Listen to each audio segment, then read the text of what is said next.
We are back. Welcome to episode 36 of the MedEdit podcast, your ultimate resource for evidence-based medical education. This is the podcast where listeners decide what topics we cover. I know we have both been looking forward to this episode for quite a while now, Cari. Yes. We are thrilled to have Dr. Jess Steier from Unbiased Science Pod as a guest on our show today. Yes. Thank you so much for having me. Sorry. Absolutely. And you run a really cool Substack too. I Yes. saw that as well, the Unbiased Science on Substack. Oh, we are on Substack. We have a podcast. We're on social media. We're doing it all. I mean, there's nothing better. This is so exciting. Yeah. Well, we're so glad because she's going to help us break down the science evidence around microplastics and potential health impacts, as well as review a recent kind of study that came out that a lot of people took attention to about black plastic household items and concerns about concentrations of flame retardant. After that, stick around for the second half of today's episode where we are going to tackle medical misinformation in more detail. Yay. We are your hosts, Dr. Cari Sorrell and Dr. Jessica Gray. Toss endless online searching to the curb. Let us edit out the noise and bring you medicine without misinformation. Welcome to the MedEdit podcast.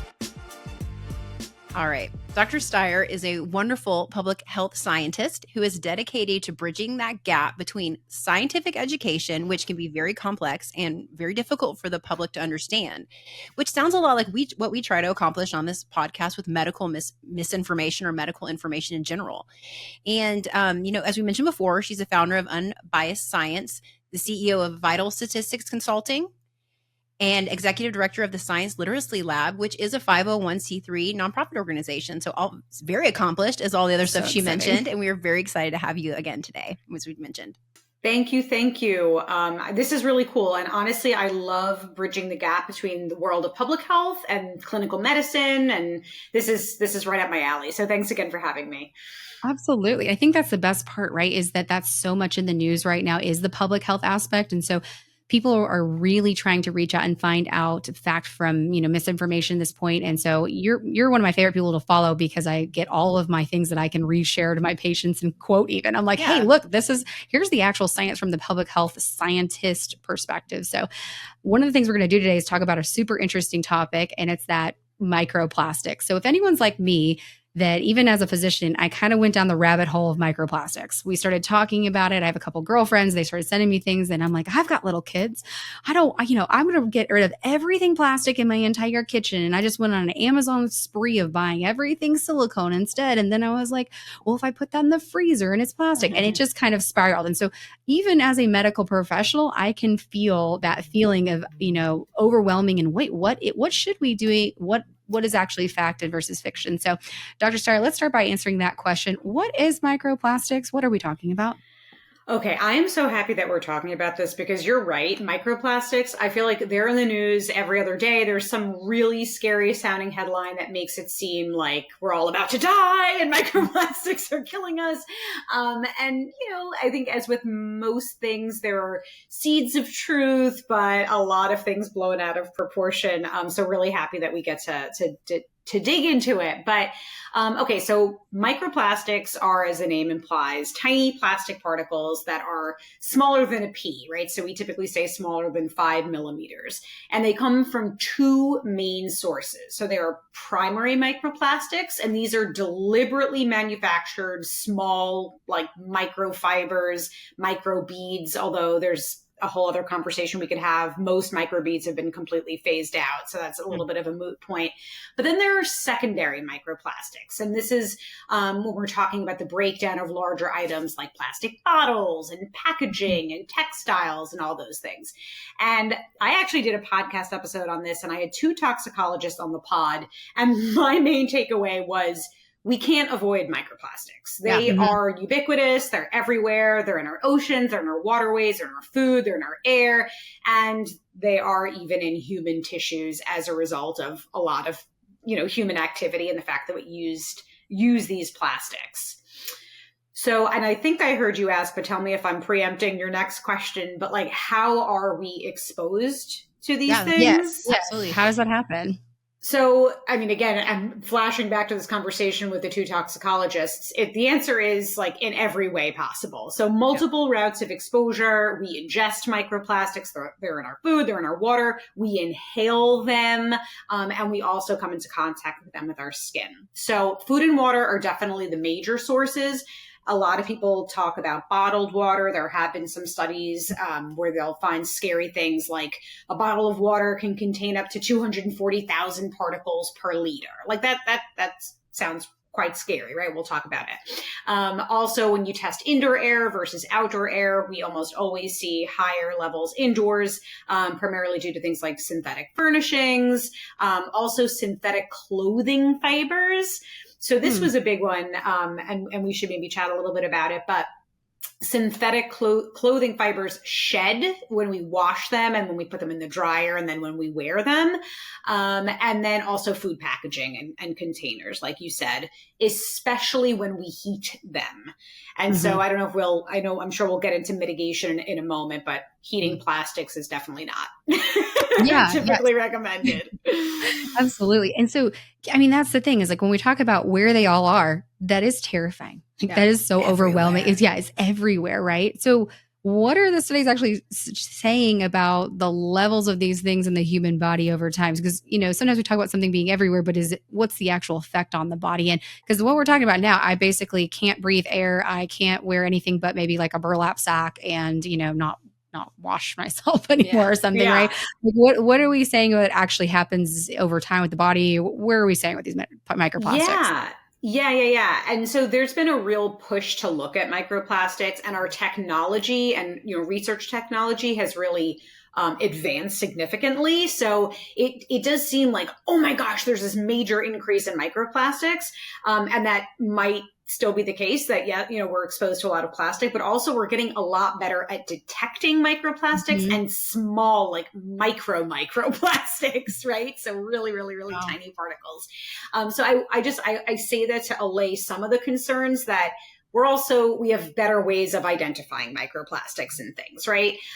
So just in terms of some of the recent research I've seen, so based on what we're seeing, again, this increased technology, we are seeing an increase in microplastic levels in human tissues, particularly in certain parts of the body, but a note on that. So like I think it was, I don't know, National Geographic or NPR, don't hold me to it. One of the big outlets was like, microplastics in the brain, it's been detected in the brain.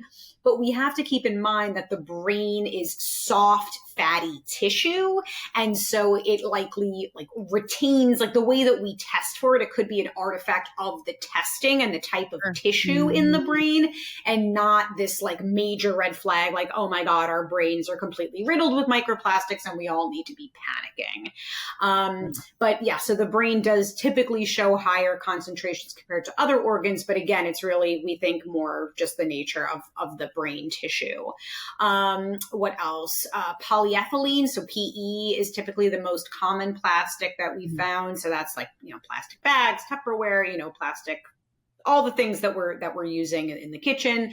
And so what I like to tell people is this is certainly worth, we should pause and we should think about potentially replacing plastics with things like silicone and glass.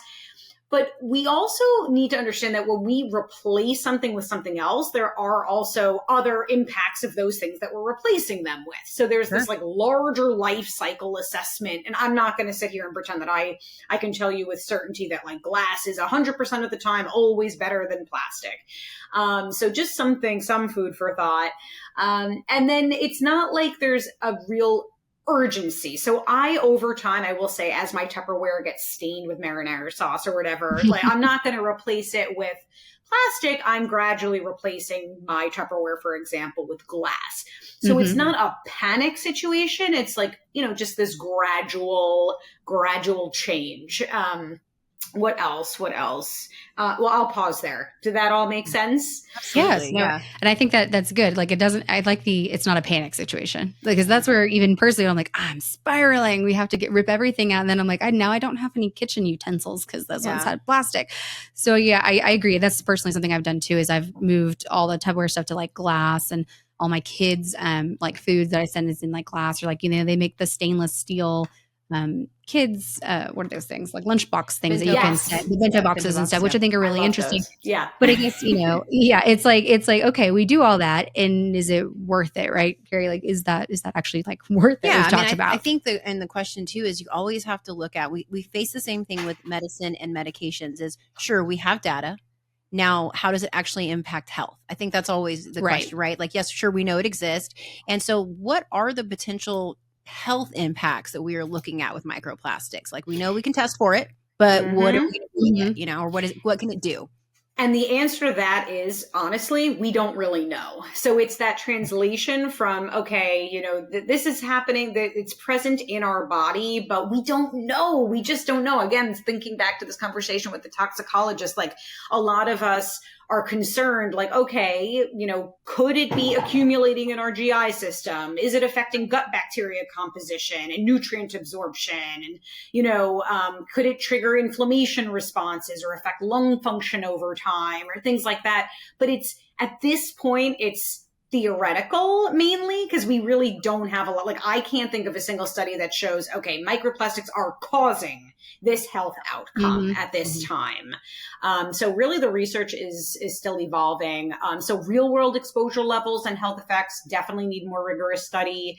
We need to standardize detection methods. That's still being established. And I talked about it before, but we also need to differentiate true plastic levels from these potential like measurement artifacts. So it's a real like burgeoning field of research. I think we have a lot more questions than we do answers at this time. Yeah. And I think that's also important to know. One thing we really emphasize is saying when we don't know, because that way, when other people tell you they do know, then you need to know that they don't have the answer either. So, I mean, it's not that we necessarily 100% do, but we know for sure they don't. Yeah. So that's big on the podcast is like there isn't an answer. And we see all the time in social media influencers, certain people, they're like, well, if you just buy this, then you won't have microplastics in your body. It's detoxed your body of the plastics. And we're like, no, stop spending your money. Number one, stop hurting your mental health. And then, if you're worrying about it. And then, stop giving money to somebody who absolutely is taking advantage of this situation. Right. I'm so glad that you raised a couple of really important points. I mean, another thing that you just triggered in my mind is that some people, they read these headlines, it causes so much anxiety, but then maybe they don't have the means to replace all of their, kitchen utensils or whatever, their Tupperware and their cutting boards and all that stuff. And so what do? They're sitting there panicking that they're like poisoning their kids and they, they can't afford to replace those things. So it's just, I'm not down with that kind of fear mongering. I know no one likes it because it's not as sexy when we don't have definitive answers to things, but that is the reality of the situation. So I like to take a cautious, but not panicked approach. So again, we were talking about gradually replacing things as we can with glass and other alternatives, avoiding heating plastic. I mentioned the synthetic fibers. So opting for natural fibers in clothing when you can. And if you do have synthetic fibers, you don't need to throw them all out, but maybe consider washing with cold water and maybe not putting in the dryer, letting things air dry. Like there are some practical things that you could do, like HEPA filters are pretty effective. Having good ventilation, having a water filter that can often help, or switching to stainless steel or glass water bottles and using filtered tap water instead of bottled, plastic bottled water. So there are things that we could do, but and I totally get it. I'm a mom too. I have 2 young kids, and sometimes I'll read these headlines and I'm like, oh my God, I would cut off my arm to protect my kids. Should I throw everything out? And the answer is you really I take the perspective, if I do throw all the things out, it's so unlikely to have a clinically meaningful impact on our health. Certainly not acutely, I understand, we're concerned about these long-term chronic exposures, and that's why these small changes add up, as you could make them. Absolutely. I remember when I did start doing the whole glass transition, the first time I dropped one of those dang glass containers on the floor and it shattered, I was like, dang, I missed my plastic. That's what I was thinking. So you're talking about the other consequences. I was like, I'm almost cut my foot off trying to be healthy and get a glass container, and this is what I get for it. So, it's one of those things where it's like at some point you just have to be realistic and know what you can do and what changes you can make over time, for sure. But This other topic is very much related to it because I think there was a lot of like panic with it. It's doing something like immediately. And I saw that you did a really great like video, multiple videos and post about this on Instagram on the somewhat recent study on black plastic household items containing flame retardants. And it was really interesting because a lot of people did rush out, throw out all their kitchen utensil sets because a lot of people have black plastic. Yep. So can you kind of talk about, as you did with your other post, about reviewing what the study actually gave us information, what we should be taking away from it? Absolutely. And this study is going to help us illustrate a really fundamental public health concept of hazard versus risk. And I'll start off, and I know I'm talking to two people who certainly already know this, but I like to give the example of a shark is an example of a hazard, right? Certainly sharks can be hazardous, but unless you're in the water, you're not at risk, right? So we'll just plant that seed and we can get into the study. So so there was a study that came out, I guess it was in fall of 2024. I don't know. I think it was September, October of 2024. I'm not sure, in Chemosphere. And it was all about, they were looking at the levels of flame retardants in black plastic products. And, very scary. They found that about 10% of tested products contained brominated flame retardants, or BFRs. But when you actually looked at the data of 109 kitchen utensils tested, only 9 contained concerning levels. And I'm kind of doing air quotes for a reason. And the highest levels were found in disposable items. In particular, there, those sushi trays, like those black trays that you get sushi on. So that had the highest levels. Okay. Then a couple of months later in December, they published a correction. I don't know if you saw this, but there was a big statistical error. So the original calculation suggested exposure levels that were really close to EPA's safe limit. And that's what got picked up by the media and was like, oh my God, this is really, freaking us out. But then the corrected levels showed that actually the exposure levels were about 10 times lower than the safe limit. Okay. So again, this is a really great example of hazard versus risk. So yes, there was these flame retardants were detected in some of these products. But I don't know about you, like I'm not eating the utensils when I use them. So it's unclear, how much is actually transferred to foods, how much are we actually ingesting, because the mere presence of a substance doesn't necessarily mean that we're exposed to it. And if we're not exposed to it, then we're not at risk, right? So that was a really, really, really, I'll stop there, but that was like my big takeaway from the study. Like, first of all, when you actually look at the data, nothing exceeded those safe levels.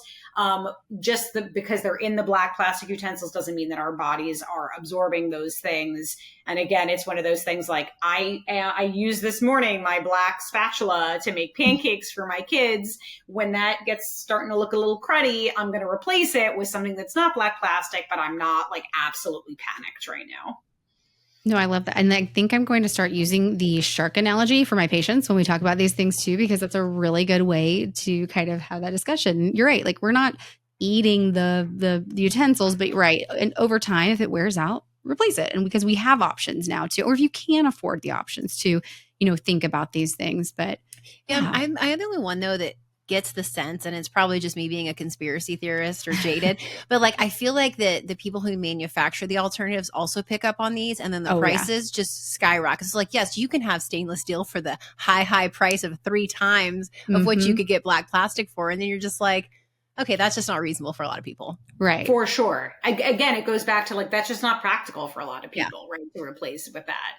And we don't want them to feel like a bad parent all of a sudden too, right? They're like, oh, well, you are scenting your bento box not in plastic still, not in the stainless steel. You're trying to poison your children. And I think that's, especially moms, probably dads too, but moms, we get a lot of mom guilt. And what we talk about all the time, and I feel like I need to like actually trademark this phrase, but I call it predatory medicine, where there will be people online that will really use this predatory behavior where they're picking on people who have a lot of, not a lot of, it's just true. You're caring for your kids, you have the mom guilt, you're just trying to take care of the best you can. And so we're at risk of that predatory medicine behavior to sell us something.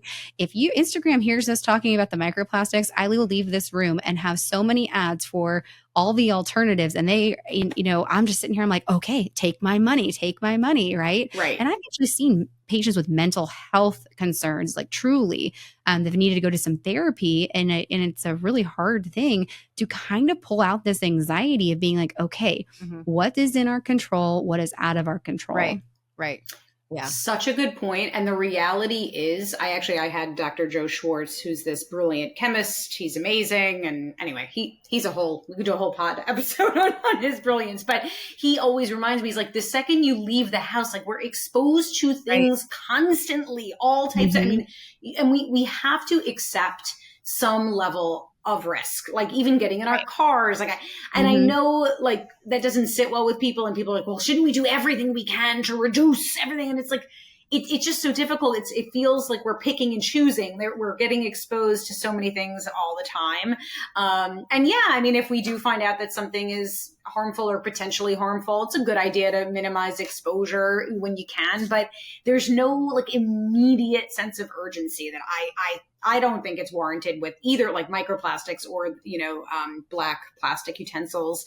I mean, there are certain things like we talked about, some ways to mitigate risk with microplastics, with black plastic utensils. You want to avoid using them on high heat in particular. That's a big one. And just keep an eye, like if you look at them and they're starting to like break apart or, looking a little rough around the edges, then maybe it is time to replace it. Right.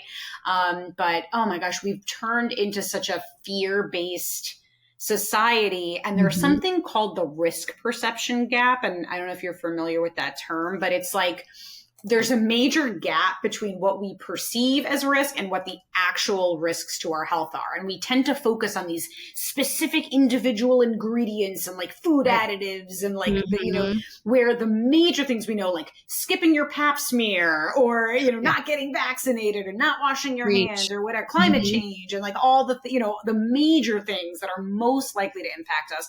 It's like we're focused on all the wrong things. And it's just a very interesting paradox. Absolutely. Yeah. We understand. We talk about it all day long. For sure. Understand. Yeah. So we're going to go ahead and switch gears to like our part 2. So we as doctors have entered into an era which we like to call the era of rampant medical misinformation, right? It's the entire reason that Cari and I started this podcast in the first place. Here locally with our measles outbreak, it's become more important to us than ever to really just try to bring to the table actual evidence-based medical information. And some days it feels like a losing battle, but we must persevere because there's really no other option, right? Jess, can you go over how we can identify if a source, a post, something is clickbait, an ad, something online video is really just, is it misinformation in a cunning disguise, or how do we just not get swayed by something? How does the average person, because we're lucky as physicians here that we can look through a different lens when we read these things. I have good friends that they'll tell me, did you see this? And they'll send me a video and I'm like, that is the dumbest thing I've ever seen. And then they'll be like, oh, sorry. And I'm like, oh, wait, I need to take a step back and be like, okay, how do I look at this from a lens without all of this advanced education over years and years? And how does the average person look at these things and make that determination? Such a good question. There are definitely some red flags. So, and we've talked about some of them even in this conversation. So stop me if it's too redundant. But the first is if something's generating a very strong emotional response, you want to take a minute and be like, why is this post trying to get me to feel strongly about something? And it's often, for clicks or, for, to get shared and amplified. Also, they're often selling a product, which is a very clear, obvious, conflict of interest and potential motivator to share bad information. But there are lots of other things too. So let's see, we talked about hazard versus risk. Like if people don't specify doses, like if you say something is harmful, but you don't specify the dose at which it's harmful, to me, that's meaningless, right? Because anything can be harmful at some level, right? Just always have to specify the dose. Another very big red flag for me is this assumption that if something happened in a preclinical study or in an in vitro study, like if you're exposing a rat to extremely high levels of aspartame and you're seeing, let's say, cancer as an outcome, we can't assume that will translate to, okay, if humans consume any level of aspartame, that will be cancer-causing. That's carcinogenic. And so I think that a lot of times people will focus on these studies, but, I found it in PubMed. okay, PubMed is a repository of research studies. Not all studies, carry the same weight, and not everything translates to human risk. So that's another very big red flag. The secret truth sort of narrative, it always bugs me when it's like you have one person who's saying something that's in total opposition to the scientific and medical establishment, consensus. It's not that, I don't know why people assume, well, this one person is a whistleblower and all of these other people must be, lying to us. Like, I don't really understand that. We're all out to get you. We're all ignoring the real hard evidence. That's usually not the case, right? Right, exactly. And then just the other thing that we talked, there's so many things we could talk about, but another major red flag is just very absolutist language, right? So this will kill you or this will save you. The truth is often somewhere in the middle. It's somewhere, gray and nuanced, and no one likes to hear that because we all want to feel a sense of control over our health, of course, and feel like if we do certain things or avoid certain things, we'll be healthier. But the reality is, like, it's more about patterns of behavior over time, and it's a lot more complicated than that. So oversimplified messages are always a very big red flag for me. I love it. And it's really true, right? And then we talk about like using trusted sources and trusted sites. And, even with this podcast, we always in the show notes list the sources that we use. But, we talk about, double checking some of your sources, citing one PubMed, article or review or one tiny little case study. Well, that was one we talk about too, is it's a case study with just a couple of things. I could have made that up in my clinic. I could have been like, I got 5 people and, 4 out of 5 people all painted their toenails purple on a Tuesday. It means that Tuesdays must turn people's toenails purple. You have to really look at these things with a different, analysis. And I've had people on social media come after me because they're like, well, I can read a PubMed article just as good as you, so I should know what that means. And the fact is, no offense truly to them, but they can't. And it's not because barely sometimes we can as physicians. We're like, we need to read 10 of them to really put them all together and have a decade of medical education plus our clinical experience. Plus, I'm going to go call someone like you who's an actual public health scientist and researcher. We're going to call the toxicology people. And sometimes it takes 10 different advanced individuals to come up with it, more so than just someone who decided to Google search and read that one PubMed article for sure. Yeah. Here. I completely and totally agree with that. One study does not evidence make, right? And it's tricky, like, especially when people will have an anecdote or it's their personal experience, their lived experience, and they feel like, oh, like my friend told me, oh, well, I did the keto diet and the keto diet completely revolutionized my life and it saved me and I did this and that. And I was like, okay, well, let me ask you a question. Did you happen to make any other changes in your life? Right. And he was like, well, actually, now that you mention it, I started walking twice a day and I cut out alcohol. And the reason I say that is obviously that's why we design studies, is to control for those things and what those things are confounding variables that are impacting our outcome. And you just can't do that with a singular anecdote or case study, right? That doesn't mean that those things don't have value or aren't important. We're not trying to invalidate an individual's experience, but it just doesn't mean that we could generalize that to the larger population. That's the whole beauty and premise of research and study design. Absolutely. Yeah. And I've seen that be such a big issue too with what we've dealt with locally with the measles outbreak. And I know we were going to talk about it later, but you kind of just mentioned it, is that we've seen a lot of survivor bias that's been swaying people on their decisions. Like, I survived this. I knew someone who survived it. It's really not that big of a deal. That's like swaying people to make decisions. And is that something that you can talk on? Like, have you seen that being an issue as well? Unfortunately, it's like you have 1 or 2 people who post on social media and a comment and people are like, well, that person did okay, so I'm good. Yeah. Oh, 1,000%. Like, what about all the other people who we aren't hearing from and the people who died or, exactly as you said. There's so many different types of bias. There's survivor bias. I obviously the name of my podcast, of my whole platform, is Unbiased Science, and the whole the whole premise is that there are all these biases, a lot of which we're not aware of. And that's the whole purpose of research, is to do our best to control for and minimize those biases. That's the whole, purpose of why we have large samples, and we want diversity in samples, and what happens for one person isn't going to necessarily happen for another. Absolutely. I think like peer review, that's another thing too, that having other peers who can look at this in a different sense to be like, did you check for your biases, right? Did you control for these factors? Did you look for those things? Just reading that one article, you have no idea. I think I looked up one time in med school, I was really curious, do certain people with certain blood types get more mosquito bites, right? Or one of those. And then there are a couple interesting little PubMed things. They are not truly something I'm now going to counsel everybody with O positive blood now is going to need to run away from the mosquitoes there, but if you just read one of those individually, you might assume that is the case. So yeah, you're right. There's so many factors that go into it, which is why we are so thankful for someone like you who can go do these things, even for us as physicians, because we don't have, we're sitting here day after day counseling patients. We're not necessarily always doing the research, right? We're taking the research and translating into the hands-on physical touch care.